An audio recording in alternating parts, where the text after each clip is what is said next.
Welcome back to Dead Elephants, episode 3. Chris and Ben, How are you? welcome. Thank you, Chris. How's your day going? Yeah, pretty good. Are we Chris and Ben or are we Ben and Chris? Ben and Chris, let's Okay. lead with me. All right. You are much better looking than my other co-hosts, so Thank you. you're welcome. Did you mean to say you're a guest today? My guest, yes, my special one-time guest, Duncan Robinson. Welcome to the show, Duncan. Yeah, I mean, it was okay. Intro. You guys could, you could work. I've always wanted to do the intro, but he doesn't let me. So thanks for letting me be the alpha for about 30 seconds of our airtime. No, you guys were great. Why don't you just keep going? Keep teeing up the rest of it. Listeners, welcome to half an hour of passive aggression that you're about to experience. There's no aggression. There's no passivity either. So this episode is our third of 3 on Christian dating. We're going to hone in a little bit more into a girl's perspective with Laura. So thank you for letting us do that. Much like the question to Ben, we've spoken a lot about Tom. I feel like Tom is just the poor victim in this whole 3-episode series so far. I feel like I've been on an initial coffee date with Tom. Yes. Well, like it. We've actually just been introduced to the actual dating apps that Ben has shown us, and Duncan and I said we're not allowed to do that as married men. So we appreciate you showing us a little lens into Babe, your it world. was okay. There was other people around. Yes, It was purely a scientific endeavor. I can vouch for it. I can vouch for that. I'll second you. Can you get me Persephone's number? Not true. No one has phone numbers anymore. No, they it's don't do that. handles. What's their handles. handle? Yeah. Hey, Laura, was there anyone before Tom in your dating relationship? What's your story? Oh, well, I had my first official boyfriend very young when I was in high school. Had my year 9, I started dating my high school boyfriend. We were together for 2.5 years. Whoa, that's a serious high school Yeah, relationship. It was quite serious, you can call it. It's a lot of on and off. We fight, we break up, we get back together, messy, dramatic. You love teenage love. Sure. Did he have a great Latino name? Sebastian. Sebastian. Sebastian, yeah. Oof. Oof. That's all I've got to say. Put a little Colombian sauce on it, didn't they? Yeah. Yeah, so we dated. Because I did all my high school, primary and high school in Colombia, and I decided to come back here when I was 17 to do uni. Which is when I think I first met you.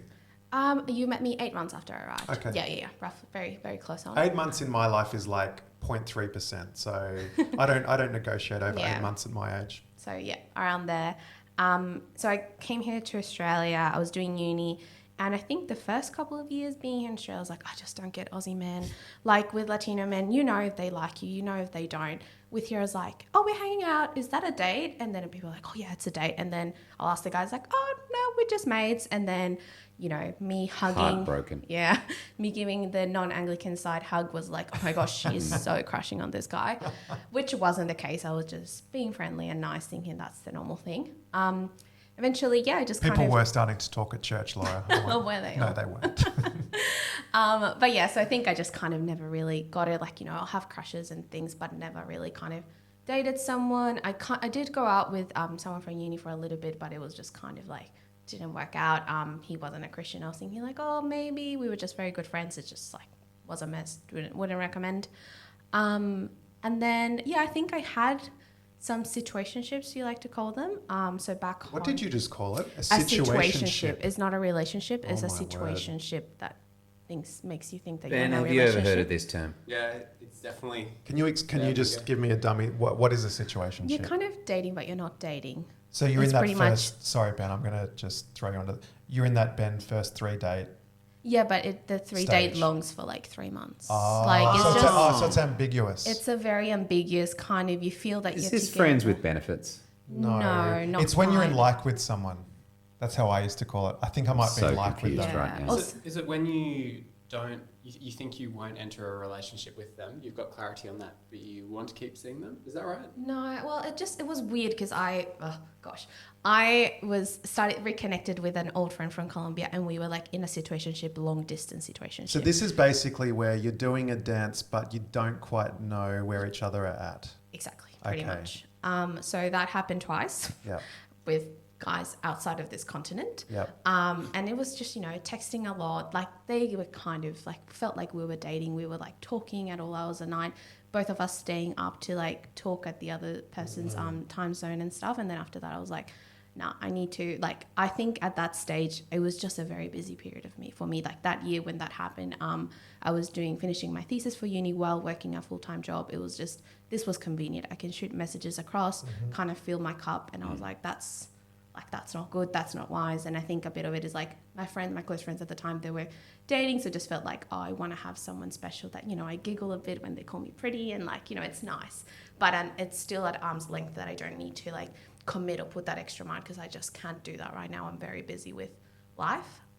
So are you feeling at this point like your only long-term relationship at this point was a South American boy? High school, yeah. And then you're texting Colombian guys from Australia. Like One I'm in Colombian this. guy, yeah. Okay. So, Not really ready to commit to fully grass-fed Australian. no, for real. Like, You know? are you feeling an anxiety at this point that like I'm in a market of boys that I don't fit with? Well, in a way, yes. But, you know, funny, like someone from our church back in the day, I thought that there was a great connection. I said like, hey, I'm interested. And so like, I'm not. And we're like, okay, bit awkward 5 seconds, but then it just brushed off. And then that was the first time that I was kind of brave up to actually come up to an Okay. Aussie guy being like, hey, I think that this will be interesting to explore. And they're like, nah, that's not it. And it didn't mean that it closed me off. It just, there was no one else that I would be like, I actually am interested in pursuing something with you in a way. So I just felt that I connected, like, I think with this other guys that they were overseas, it was kind of the idea of like they were from a different culture and maybe a bit more open to what that meant and like entitling a bit, like, you know, just kind of connecting through that. And I think I just enjoyed that. But it didn't kind of mean that I was like fully closed off to the idea of it. It just felt like, oh, it hasn't come to my doorstep. I wasn't really wanting to invest into really building a relationship or anything of that sort.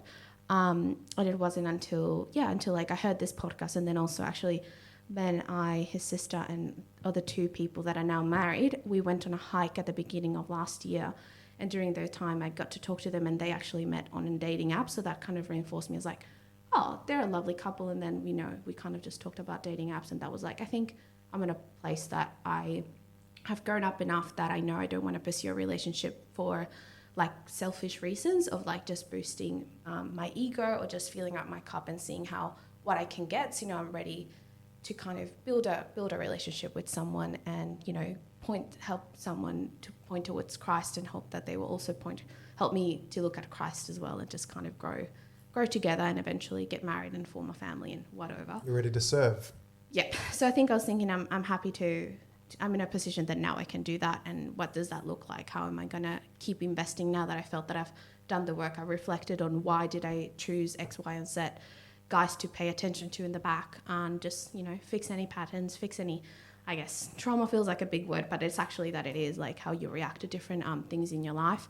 You know, big play of that. I think I was also very scared sometimes to kind of be the girl with the daddy issues. My dad passed away when I was 8. I didn't grow up with like a very strong father figure. My mum did remarry, but it wasn't a very like close father relationship that we had. So I always kind of felt that when that brought up, I feel there was this kind of semi-judgment of like, oh, there's daddy issues and there's stuff, and that there probably was like my perspective of what I wanted in a partner. So just dealing through that was like a big kettle of fish, and then just kind of giving myself grace as like, well, this is probably I did that decision that wasn't that wise because I didn't work through this and that. So yeah, it was a lot, big wave of working through that, which got me to the point I'm ready and I can put myself into this dating world online. And you know, a little things that I just had to keep myself accountable for. What it was, my mood before I got to the end of the day, decided to swipe. Did I have a bit of a not great day that I just needed some boostment and endorphin in my body to, you know, so I was going more with like, oh, I guess this guy would have matched with me, so let's match to see if I get that boost of like they match. So, you know, kind of checking in of what are your motives behind every time you log into the app, and yeah, how you're interacting with people was another huge thing. It just You have journeyed this path with a lot of intentionality. It sounds like. I am thoroughly exhausted from the levels of effort that you put into thinking about this, because like I feel like I was such a simple fish. Was. I still am. Thank you. That's fair. And then this is like overwhelming levels of thought. Like, and I'm not saying it in a bad sense. I think it's really healthy that you're thinking about it this way. Like, I also think like there's stuff like probably everyone everywhere at some level has daddy issues or parent. Like I'll just say in general, parenting issues, parent issues. You just there's no such thing as a perfect parent. Like even really, really, really, really good parents leave some kind of mark that may be negative on a kid. Like it's just that as a parent sitting on the other side of the table in a different season, like you're just very aware that you make a bum call and that leaves an effect. And so to hear about it from a dating perspective, like I think like part of that is like, how do you then, because you're so like you're coming up against Australian males and they're not particularly as, sorry Ben, Fine. I just don't imagine that you bought that. Well, maybe he seems a lot more thoughtful than I am, but like I would not bring any of that level of stuff in. Like if my attitude, and I don't want to speak for Tom, but if I was on the app and I was like, oh, Colombian girl, yeah, that'd be exciting. Let's try it. Swipe right. Like, and that would be literally my level of interaction in terms of could this work? Because I'm like, I'm going to make that decision after a few dates, right? Like, do you then find yourself going into a date with a person who has like zero energy of thought into it apart from, hey, yeah, we could give it a go and see if it works?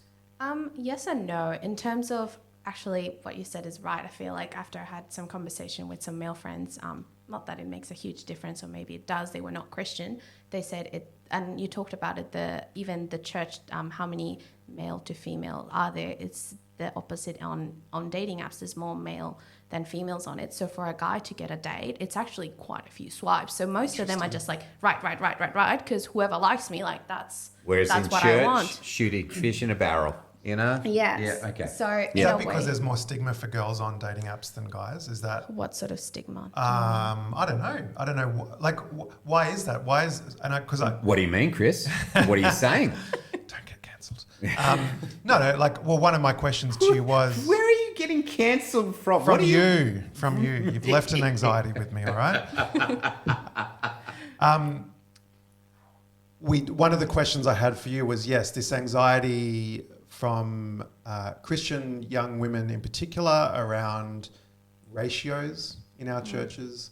So statistically speaking, I think it's something like 60-40. 60% of our churches are female, 40% are male. Yes. Doesn't take a maths genius to go, okay, the odds are stacked in the male's favour there and not the women's favour. And I know for some that has been a legitimate source of anxiety around dating, but you're saying it's the opposite. And In my dating question is apps. just why? I don't know. It could be many things. Maybe the classic stigma, what you guys mentioned, that historically we will think that dating apps is for like the loser, or like, someone could come as maybe even desperate for going into that, because like how dare you not have enough social skills to meet in the wild, Right. kind of thing. That's probably what powered it like ages ago when they first started, but now Ages it's ago, more Duncan. normalized. 20 years ago. Yeah. 20 When years you ago. guys were like 7 and 4. Yeah, so maybe that is still kind of Yeah. crippled through, I guess, in a Safety way. as well, I would admit, like safety for women Yes, online. I Is that guess. is that a big one? Yeah, I think so. Like, well, we're blessed that in Australia, we're relatively in a safe country. However, you would never feel 100% confident to go on a first date to someone's house, or to, go on a bushwalk very far away, deserted. Like, you always have to have a measure of, I guess, Can we street talk smart. about that? Because I think that's really insightful. I don't ever think safety, and one of the things we were talking, hopefully you're okay with this, talking about off air, was that you were saying that you got invited on a first date to make pizzas with someone, Yeah. which by the way excited me. I love making pizzas, but you were out. And why were you out? Well, the guy that I was talking to, lovely, and we arranged, yes, let's go on a date. And as you said, he asked me, oh, why don't we make pizzas? And he said, you can come to my house and we can make pizzas. Like, it was his family house or whatever. I learned this information on our actual first date. But I said, hey, look, I don't feel comfortable going Yeah. to your house on the first date. Like, You actually said that. I said that. I said, like, why don't we just buy pizza and then we can go from there. So I suggested an alternative because I was still interested in going out. I feel some people, like, could react like, oh my gosh, big no. And when I'm glad I did go to that date, because he had no dodgy intention of either, pulling a move in a house or anything. It was like his family house. They have a kitchen. Let's make a pizza. But yeah. it is something that, and I cited this back in episode 1, culturally, more broadly, women's rights, Me Too movement, this is something that has happened in the world since at least I dated, and was not really something that I had to be, of course, on a human level, I wanted to treat people well, but that specific movement didn't exist yet. Yeah. And so that power safety dynamic and the ethical considerations around that just wasn't something that I had to factor in. Yeah, and I guess another thing, this is not my story actually. I think I heard this like on another podcast dating story. Someone wrote in a question and they went on a date and, you know, they went for drinks and afterward it was late at night and the guy just jumped on his Uber, didn't wait for her Uber to come up, and she's being, would this be a red flag? Like, I don't know if he's just that not aware in the world that we're at, but if I'm on a date with a girl and we had a lovely time and she's waiting for her Uber at 2 a.m. outside the bar we were having a drink at, should I wait until her Uber arrives? And then, you know, and it wasn't that he was like, okay, I don't want to see you again. When he got home, texted her like, oh, when can I see you again? But not in a, should I check in with you? This is modern chivalry, Sure. right? Yeah. So is that the modern version is that if you were a chivalrous man, you should wait for that 2 a.m. Uber for your partner to go away in her Uber before you book your own Uber to depart. Something that we have never, ever had to think Again, about. There was no Me Too and there was certainly no Uber when we were dating. Can I, I'm so fascinated by this, I'm sorry. You can tell me not to. But I'm fascinated. What are other like modern chivalry things that you are looking for on a date? I guess not only like shifting a little bit away from like the safety of did you get home all right if we do agree to meet somewhere at night. I guess the thanks for today, like I appreciate your time, even if that means So text back. a text back afterwards. okay. I think it's Even quite if a you nice. never see each other again, it's Yeah. just courtesy. Yeah, even if unless like We used to work with phones attached to walls. So We had to go through the parent. That was the hard thing when we had Yeah. landline. You couldn't just call the girl. You had to maybe get the dad. hello, Laura's mum. Can I Yeah. speak to Laura? Oh, horrendous. yeah. That was literally sometimes the opener because you didn't know their last name. Keep on going. Yeah, I think that will be just thank you for the time, and then you know that was great, but I don't want it to happen again. Or when can I see you next? Another one I think about the who pays for the first date. I was going to ask that. My thing is like if you ask, you invite. If I ask you, if I am the woman asking you out on a date, I would be the first one pulling out my card because it was my initiative. Ben, agree or disagree? Oh, I think it makes sense. That's a good It's- policy. I think that's the rule. Is if that I- pretty common? Is that a Laura thing or is that what most people would do? I would expect that's a common thing. Like Okay. it happened. Well, even after like you know our second date, if even we both agreed, let's just grab coffee, and if they offered to pay, next time I'll make sure that they paid. Like, and I think it also comes with the stigma of like, is this a foodie call? You know, do I want a free meal? Ask me out on a date and pay for my lunch, and I don't want to ever come across as like, Foodie call. I love that. so good. Yeah, do I want them to pay? That is for a my meal? really emotionally draining way to get a free meal. Yeah. No, but I think it happens more often Wow. than it doesn't. I've talked to some I friends. actually, yes, and, I've. yeah. So pizzas at a person's place is out. Bushwalks on a first date is It out. really depends. Man, I feel if I'm a young woman, I'm more reluctant about a bushwalk than a pizza, to be honest. But that's just Yeah. Can we flip it for a second between the two of you? If you're looking to crush it on a first date, is it a food thing? Is it a hiking? Like, is it an activity thing? What are you thinking? Like, if you're just like, I'm just bringing a triple plus to this first date, what does it look like? I would say activity is always a safe bet Okay. because there's something, if like there's awkward silence, there's something you can talk to that is not all out of the blue, it's just about what you're doing. So I think I like the activity thing. Of course, you know, if they suggest something that you're not great at, if you are bold enough and happy to do it, that shows, you know, I'm happy to try new things. Or if you know, no, this is going to be embarrassing, I don't feel comfortable, I'm going to be anxious, and you can suggest another activity. I guess it's just depends on the person, but I personally prefer an activity. It takes the pressure off. What do you think, Ben? Yeah, I agree. I love activities. Yeah. Ben, okay, 99% match. This girl could be the one, and you're like, I'm feeling it. I've been praying on it. The good Lord is saying this could be the basic woman of my dreams. I would try and What's the activity? You're coming in hot, mate. rather than having a specific idea, I think I would just try and make it thoughtful and meaningful for the person. So you Okay. chat and you get to know each other, you understand what their Yeah. interests are. So a girl that I was recently seeing said that Dirty Dancing is her favorite movie, and one day she would love to be able to do the dancing scene in Dirty The Dancing, hoist. where he lifts her up. Oh, mate, that's some upper body strength there. And so I suggested we go watch Dirty Dancing at an outdoor cinema at Barangaroo. Wow. Lovely play. Lovely play. That was, so I think a meaningful date is the A game. But is this also a bit of a bit of a catch-22 because you don't actually want the A triple plus on date one? Like, isn't that the whole point? That Oh, you're saying it's got a scale. I feel like the big difference that I've gleaned from these episodes is that our mistake, Duncan, was that we were going too hard too early into dating, and everyone just needs to chill a little bit and not. Scale up to it. So you're saying what I'm You want suggesting a is solid that B plus for date one. this is a 6th or 7th. I need to show that I'm truly Correct. That's what I'm putting on the table. Is Dirty Dancing as an outdoor cinema possibly coming on too hard too early? That was not a first date. Sorry, I should have clarified. No, I like this. This is really helpful for me. So you're actually saying that's probably a 3rd or a 4th date. Like we're about to lock this down and go exclusive. Yeah. And also, a movie's not a great first date. You're not talking, agreed. so you don't Could not get to agree know more. them. I'm going for putt-putt. I think 21-year-old me is Fun. fun. You can talk. You can laugh at each other a little bit. Problem is, it's a bit kiddie. What are you going for, I'm- Duncan? I had 2 first dates at Pop Pop. Putt-putt? Oh, yeah, I'm going like holy moly putt-putt, like adult Yeah. putt-putt where you can have like a beer, that kind of. Okay. Like it. Good. Duncan? Listen, my problem is I would want to do weird stuff.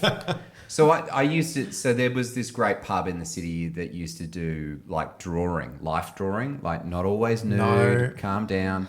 And they would have so you'd go in, you bring in easels, and you sketch some stuff over beers and stuff, and there'd be 100 people in the room. It was a bunch of fun. Is that the kind Sip of and stuff? paint. Isn't that what they call it? Paint and sip? Yeah, I mean, if you're like Is a that right? 40-year-old mum and you're doing it at a church, yeah, It doesn't have to be on a yeah. cruise ship, all right? It can- That's what we do, paint and sip at church. Just, Hey, yeah. you've touched a little bit, Laura, on the ratio question in churches. I want to zoom out a little bit on the potential feminine anxiety in dating question. Number one with the ratio idea, but then the other one that I've heard and I've had friends open up about is a legitimate anxiety. The biological body clock question. 2 things that Christian girls have to wrestle with that Christian guys don't: the ratio and the biology. Either for yourself or in your girlfriends in churches, how much of this is actually a thing in your experience? Yeah, it's definitely a thing. In a way, I don't feel that I'm the most equipped to give you a full experience of it. I'm still 25. Yeah. What science tells me, I'm still like in my prime, and I am dating someone who Who is a I do- biology teacher who understands? who understands this. But no, like I am in a serious enough relationship that I think, yes, I do see locking him down soon, thinking about kids. Like we've had those conversations, Yep. so I'm not worried or anxious. I don't have that on me, but I did think about that, but in my early 20s being like, oh my gosh, I'm growing up. Like Tick, tick, like tick. what's going to happen. I am very aware that there is IVF and all the different kind of technology nowadays that can assist you with, freezing your eggs while not waiting until the right time. And, that opens a whole bunch of questions like, would you like then have a kid by yourself? What does the Bible say about that? Should you wait until, like, what if you don't find a husband? Would it be frowned upon if you are a single man from sperm insemination? So I don't know. That opens a whole different thing. I don't think we want to go on this Well, episode. we've spoken about this in a few episodes back. Yeah, but that's so that it. would have been it's- touched on. You need to. So We've we've covered recorded that. some that haven't been released yet that we Okay. talk about this. Yeah, so it'd be interesting to listen back to that. But yes, I think it is definitely a thing. I guess as you grow older, I feel I love the relationship I have with my mom because she was a young mom. She had me when she was 28, and that's something that I would like with my kids. Just the kind of how relatable I think my mom is, and she's also very like young spirited Latina, so I kind of like that relationship, and I would like that as well. But I think it's a conversation to have, but also shouldn't be the motivation to drive you to just date someone. Like, you're Christian, you're good enough, and that I don't mean that to, bring down anyone else. But if you're not really, I want to be with someone that wants to be with me, and I can feel like if a guy, like if they find out that the reason this girl is pursuing them is because of the biological clock, that's not loving, that's not good, and I don't agree with that. But at the same time, I cannot come and judge you because I don't know what that anxiety and pressure will feel in you. But it's a conversation that has to be had. And how can we, and that goes more than that. Like, what about you probably definitely touched on this, miscarriage? Like, what does that kind of also does that do to my timelines potentially? Exactly. Yeah. So that will be a very, very hard thing to deal with. And if you know that that's because you waited for like a while, even if you're in a relationship, or just because you didn't find that person. But it can be a motivator, and I don't think it's wrong if that's a motive, but it shouldn't be the driver of Yeah. it. It shouldn't be what the main thing you base your decision of being with someone is. Yeah. I got a couple of follow-up questions. Not in relation to any of that, although I think it's like a significant issue, and we cover off on a couple of new podcasts. What does it look like in terms of conversations? And I'm just thinking from my own experience, like I dated 5.5 years before I got married. There's a whole physicality side of things that we have not touched on in dating, right? Like, and I think one of the, if it's too personal, that's fine. But I find that one of the hardest things was this physicality that scales towards this idea of marriage. And then there's this subtext to Christian purity culture. You've opened up yourself to a whole world of online dating, which means that there's probably a couple of guys out there who are trying to pull off some snaky Christian booty call through the app. But you're also trying to figure out if you two are compatible, and also if we keep on dating, there's all these other pressures. I'm assuming these all still exist, right? And you're still all having conversations about this? Yeah, 100%. So just kind of like gonna... It's a bring it all 3-part down. question. Yeah. So first part of the question was about like physical boundaries, would you say? Physical boundaries, Yeah. I think, is a significant one. Yeah, so I guess that's a conversation you do want to have clear on in like their relationship. I say there's more. My cousin, he got married 2 years ago, and his first kiss with his partner, now wife, was on the wedding day. Wow. That was their boundary, and they wanted to do it. Good on them. I Yeah. love kissing my boyfriend. He's a great kisser. Hot diggity. Yeah. We just went after dark. But I Yeah. respect what my cousin chose Yeah. to do, and in no way they looked down on me when I told them, like, yeah, of course I kiss my boyfriend. Like, but then it's, of course, we go into we don't want to pressure or like rush into marriage so we can have sex. Like, that's not it. It's like I can still be attracted to you. I can still feel that sexual tension and attracted to you without crossing any boundaries that I think will affect my relationship with Jesus, or will bring me further, like, or will break that relationship. Well, not break the relationship, but like pull me away from Jesus in a way. And shouldn't be a motivator, but I guess it is like the cherry on top that you are looking forward and to when we commit to each other for the rest of our life. It's a wonderful thing to explore. So then I guess each couple has the different boundaries. They have the different, depending on your past and maybe triggering points, like that can be something that you need to assess and make sure you're dating in community and you have wise people around you that you can come forward to and tell them, I'm not okay with this, I'm okay with this, or this can trigger me, or even like walk through like past trauma in relationships. Ben, you got some thoughts on this? You're a thoughtful guy.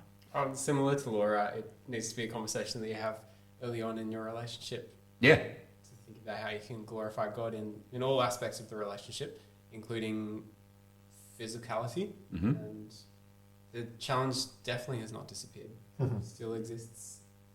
I'm getting more and more exhausted as I'm listening, Chris. Well, Lara and I have spoken about this. I'm going to put a hypothesis on the table. I'm not going to ask you guys for your own personal answers. More of a, come on, I'm man. asking you to help me understand Christian subculture for young people. Yeah. Lara and I, reading between the lines, have semi-concluded that sex before marriage is a little more permissible in Christian subculture now than it was when we were coming through.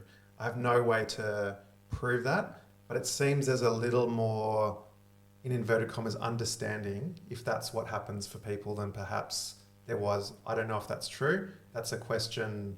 Do you, like, maybe put another way, is it common for committed Christian couples to be sleeping together before they're married? Wow, wouldn't that's say a it's- big one. Okay. I wouldn't say it's common in the terms of like, or probably it's just not being talked about as Yeah. much because it brings, this kind of sense Stigma. of shame and Yeah. guilt and, do we see it as a sin? Do we not? And I feel like there's so many like range of Christians that say, yes, it's okay. Or like, this is where you cross, like, if shirts are off, that's when it's a sin. Gotcha. Stuff, it's like, Sweet. it's How a do you go to very the grey beach? area. No, but it's like, it's a huge grey area. I think like we've been focusing too much on the white and the black of it and forget that God is still God in that grey. And how do we walk through that? I wouldn't say it's a common that now it's like kind of, we suggest people like be a gentleman, be caring, be loving towards a relationship. We never say, oh yeah, now it's okay to have sex. I Yeah. think that's not where it's come to, but I think it's widen up maybe like a bit more of a deeper conversation of like boundaries. And now I feel like past trauma, like sexual abuse in the past, maybe that someone Yeah. has had as a childhood is very different of how they experience sex Yeah. later on. Like even non-Christianity, I'm talking about secular friends that some of them had abuse, and they say, he touches me, touches my hips, I get triggered and I almost break down. How do they deal through that? Even if they're not saving themselves for marriage, they're struggling to overcome those boundaries. So it's a massive, massive conversation. However, I feel like, yeah, there's still too much conversation to have, but I don't think there's not that much shaming and naming as, there was probably Yeah. back in the day of, someone was pregnant. I feel like that's also the thing, Yeah, right? I yeah. think back then it was more scary. I don't know much. Like, We had contraception back then. no, but I feel like it's more like it was more judged upon, Yes. and and the Yeah, fact I think is, it was- I think that's fair. because you can see it because someone's pregnant. Sure. Like we know how science works. You know what you had to be doing to get pregnant. While like nowadays, it doesn't mean even back in the day that people were not having sex. It's Yeah. just probably that's how you can easily pinpoint into it. So it sounds like, correct me if I'm wrong, when most Christian couples go into a dating relationship, their fundamental goal, if I can put it that way, is to abstain from sex until marriage. That's still where most Yeah, people are at absolutely. theologically. Yeah. Yeah. Yeah. Okay. That's definitely still what's taught from the pulpit. And I But think is that it's what the people are norm. really Yeah, I think it's still the vibing norm. on the street? I think so. I guess it's not something. Gosh, that it you- gives me great joy to hear that as a pastor, is that something still landing, you know? Maybe I'm naive to what's going on. Sure. But I think it's still the norm. Maybe it's more normal to have Yeah. conversations with your partner about boundaries, which is a good thing. But it seems to still be the norm. Yeah. Okay. Yeah. Another one along this line. Where's the word to extend the word on the street? Because I am down. You're so I'm ancient. rad. Cowabunga, dude. Yeah. Okay. They don't even know what cowabunga No, dude that's means. true. It's just, Do you know what cowabunga dude comes from? No. No. Teenage Mutant Ninja Turtles. Do you know what? Heroes in the half shell. Turtle Turtle power. power. Michelangelo. Enough of that. I'm What just about- gonna go climb in a coffin after this? Just call it a day. Keep on going. You're youthful, Duncan. That's all good. Dating non-Christians. Where's the Flirt to convert. Where are we? or at? not even flirt to No? convert, but even just it's fair play to date. This is actually one of the areas that Sitting down with your youth pastor and hearing the analogy of unequally yoked. Well, this is one of the areas that we got, well, specifically you got criticised for last season, is you seem to imply that if you You. haven't, not me. Okay, combative Uh, words. If you haven't found a Christian partner, just go for the secular option. Sure. People can criticise me on that. Yeah, but you stand by that. There's 60% versus 40% in the church. Yep. So you're saying that about I'll double down on it. Yeah. I'll triple down on the You're double making a down. mathematical. I'm just saying that it's very easy to say that as a partnered individual that you should be equally yoked. I think it's much harder to do that as you get later in life. And I'm just saying that with two 20-somethings in the room. I think if we were sitting in here and you were 30-somethings or 40-somethings, we would have a very differently shaped conversation about this. And the nature of someone being not a Christian as opposed to sensitive to the fact that you have faith or willing to embrace the fact that you have faith is a very different thing to just, oh, you're not a Christian.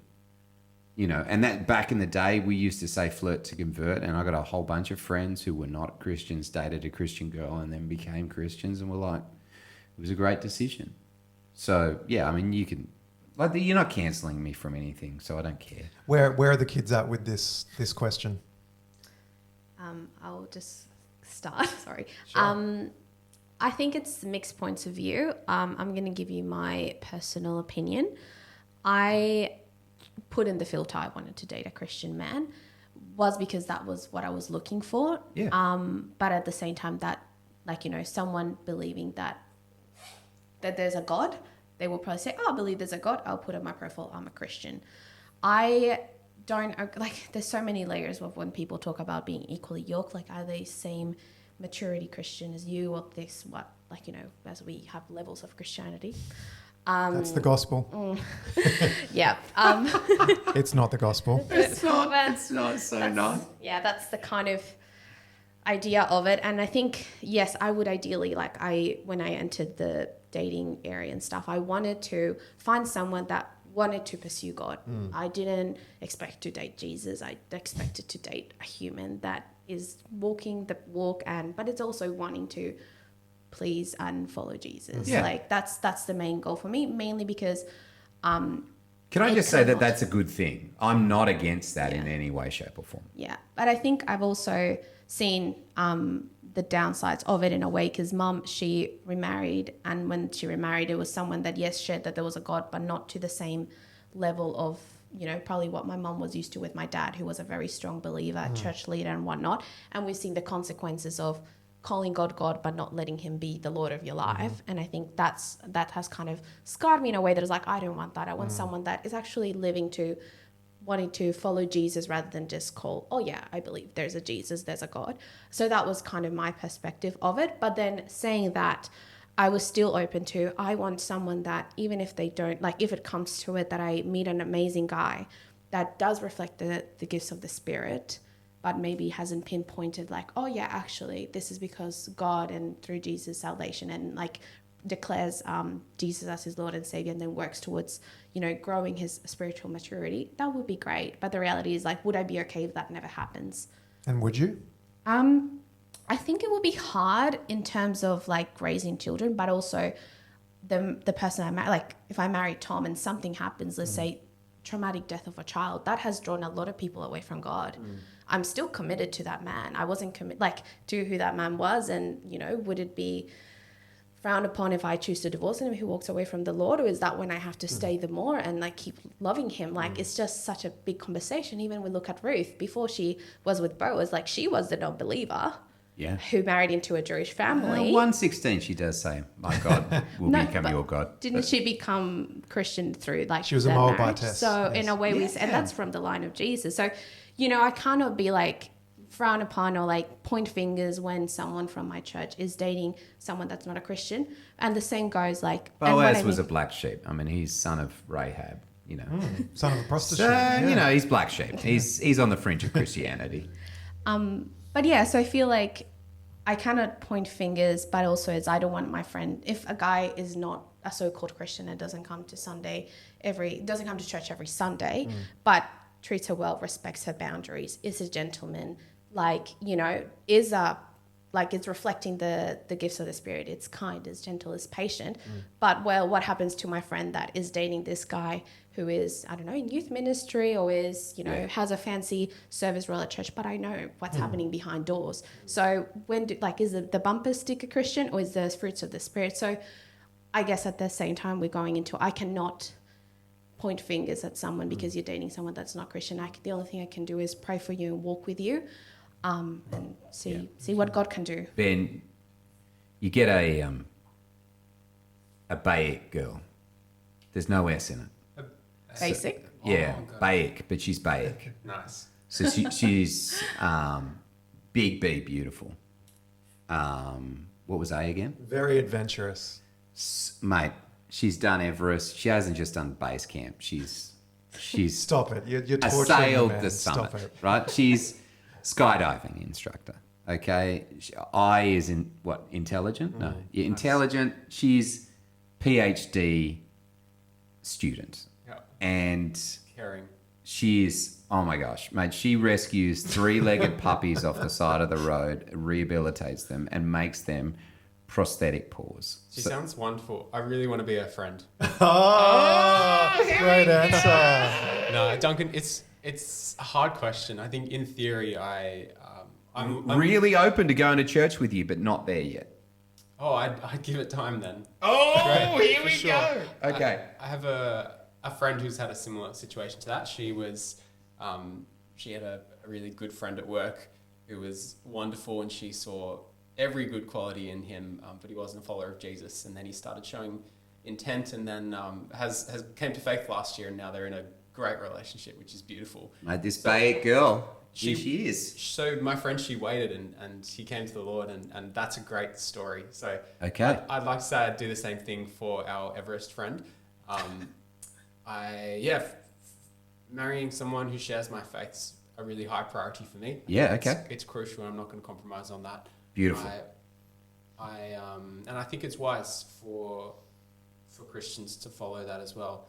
I've heard some stories like Laura's parents and other friends who get married with differing views on faith, and it's hard. And then Yep.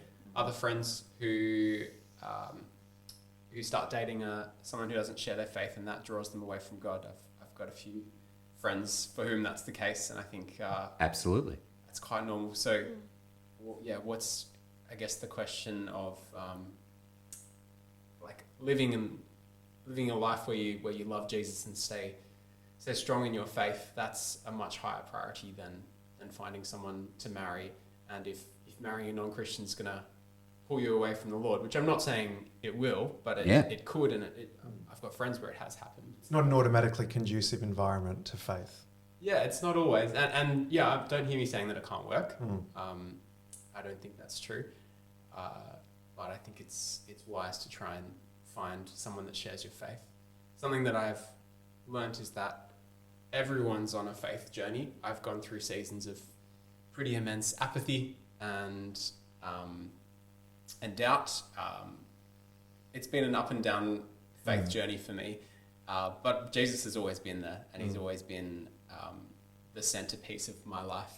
And I think it's good and important to keep that in mind when you're dating people, that they might be at a particular point on their faith journey that isn't their peak. They might be going through a trough in terms of strength of faith, but they're still just as loved by God, and nothing's changed there. So I think openness about where someone's at is a good thing, but dating Christians is important. Thank you. I think, to circle all the way back to the original point, is that the sensitivity to be willing to sit down in a church and listen to it, even if you're not there yet, is critical as to what that looks like.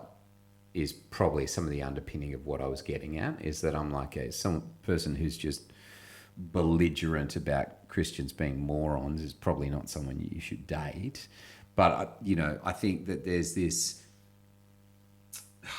and this probably comes back to your point about biological clocks, is that, bless your hearts, you guys are in your 20s.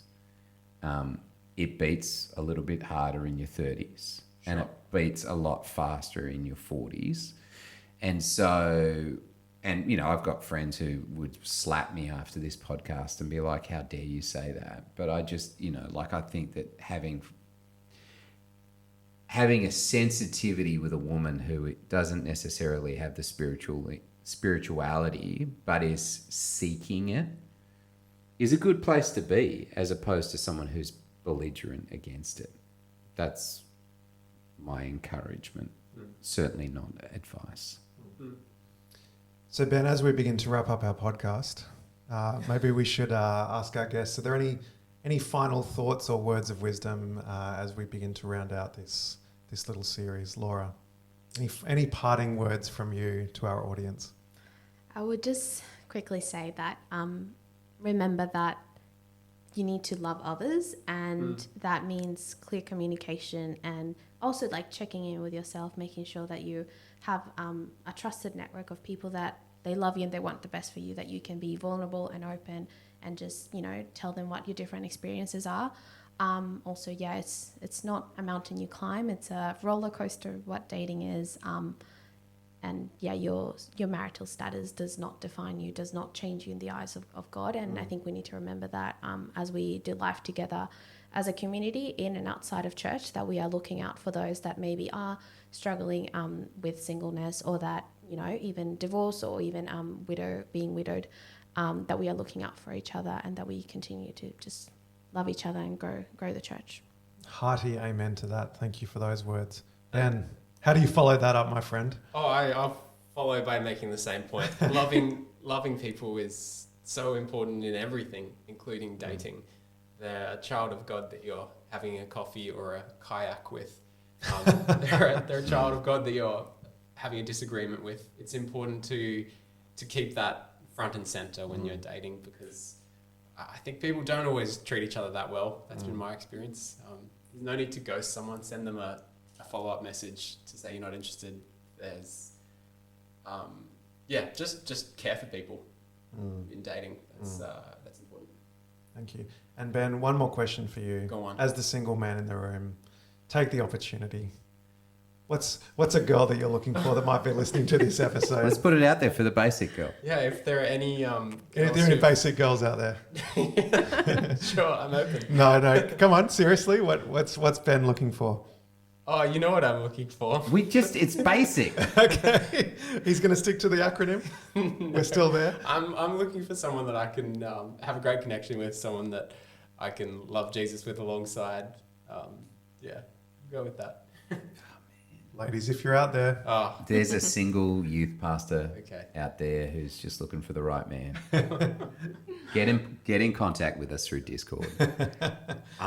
Of course, we'll vet you, but we'll pass you on if we think you're the right suitor for Ben here. and our commission is competitive for the process. Yeah, listen, I'll say this straight down camera right now. If there is someone out there, I'm happy to do the wedding. And just bear in mind, I'm the Michael Jordan of doing weddings, okay? So if you want the best, it's this guy. It's not that guy, okay? And so... Scotty's got a place too. Who? This guy. Stop these 90s references, please. Book this guy. All right, listen, that's it. Guys, you have been amazing. Thank you so much to both of you. You are wise beyond your years, especially in present company. So thank you for your stable presence in this conversation. And thank you for enlightening us. I do feel educated, and I'm sure some of our listeners will as well. So thank you very much. Thank you, guys. Thanks for having us. That's it for the dating podcast. Leave your comments on Discord. And yeah, slide into my DMs if you think you're a suitor for Ben. Is that right? Did I use that correctly? Brilliant. Yeah, good. Thank you, guys. Nice. Oh, wonderful. Thank you. Perfect. Well spoken, My Laura. conclusion is what I thought it would be, that I think I prefer to date now than I... Yeah, That's yeah. right. I think I would prefer to date now than 2 There you years go. ago. I agree. Yeah. And generally, we didn't really get... But like, I just feel like churches are more in tune with the